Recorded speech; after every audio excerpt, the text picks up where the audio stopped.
Good morning, YouTube. Good morning. This is your home girl, Arabia Barbosa 914, Westchester County, New York. Doing another live video real quick, and I do believe I was correct, you guys. I do believe I was correct, you guys, about every black songstress that has ever came on the scene in the music industry and Hollywood. Shout out to Billie Holiday. Shout out to her. Now, a lot of people don't know who Billie Holiday is. Some people try to pretend that they don't know who she is. If you know who Phyllis Hyman is, and Whitney Houston is, and Sarah Vaughan, and Ella Fitzgerald, and Lena Horne, you know who Billie Holiday is. The original songbird. Now, over this holiday season weekend, I caught a little head cold, so I had to go into my bed, right? And as I was going into my bed, I was watching all these different movies. All these different movies. One of them was the Wendy Williams movie. Shout out to Wendy Williams. Then I watched the Mickey Howard movie.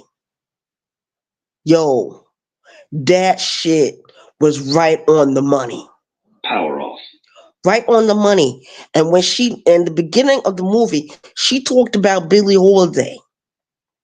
And what they don't tell you, a lot of people don't tell you, a lot of those women that go into the music industry, that's the first thing they mention. Billie Holiday. That's the first woman they actually mention. Billie Holiday set the stage for all of them. She set the blueprint for all of them. She didn't set the blueprint for Bessie Smith. No, Bessie Smith came before Billie Holiday. Ma Rainey came before Billie Holiday. Ethel Waters came before Billie Holiday. But the rest of those women, like Lena Horne, Eartha Kitt, and all the rest of those women that came years after Billie Holiday, she set the stage for what was going to happen to them. And a lot of them went down the same pathway. They used those drugs. They got caught up in some bullshit. We saw Whitney Houston. Whitney Houston didn't make it. She died. She didn't make it. And I'm not talking about just the black women. I'm talking about the white women too. Because Janis Joplin, she was greatly influenced by Billie Holiday. Amy Winehouse, same thing. A lot of these women that are singing now, Celine Dion, all of them were greatly influenced by our original songbirds, our queens, our goddesses. Mickey Howard, in the movie, they showed her getting arrested. She was under the influence of her drugs or whatever, and the police officer had stopped her, and he was doing, I guess he was doing a sobriety test on her, wanted to see if she could walk in a straight line, and we all saw what happened. And it was like, fix your wig. She was like, this ain't no wig, this is my real hair. See, back then, women back then used to wear their real hair. Unlike bitches now, wearing weaves and extensions. That ain't you. That ain't you. The real natural women lived during that time. They grew out their own hair. They might have hot combed it, they might have blow dried it, but nonetheless, they had their own hair. Unlike these bitches nowadays. Shout out to the chat. Those are not Heelcaster playback. Yeah, I wasn't feeling good starting I believe Saturday morning. I don't know what happened, what transpired after Christmas or whatever, because during Christmas I was feeling good. Christmas Eve, yeah, everything was going good. Next thing I know, I just caught a head cold.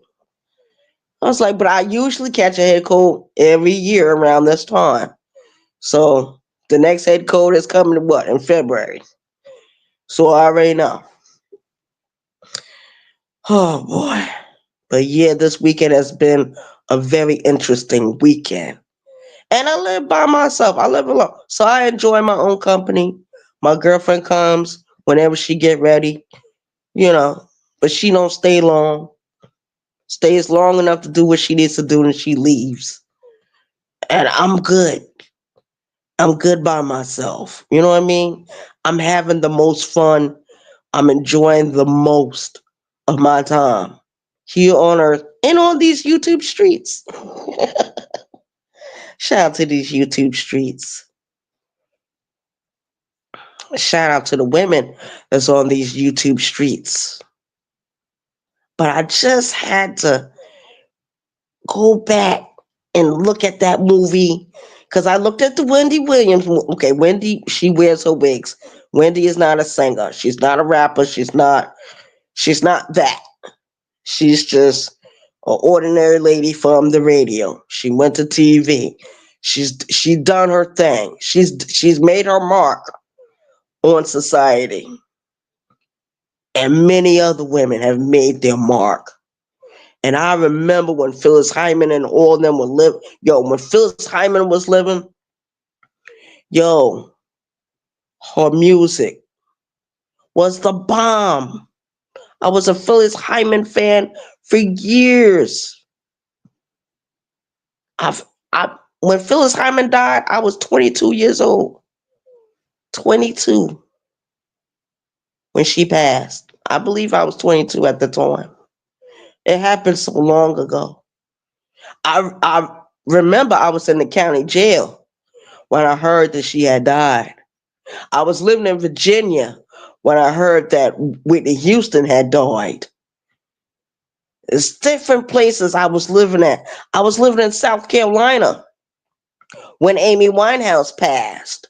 You know what I mean? So I remember where I was at when different people in the entertainment industry passed away. When Tupac Shakur and Biggie got killed, I was in prison. I was serving my time. You know what I mean? I was on lockup, but I was there.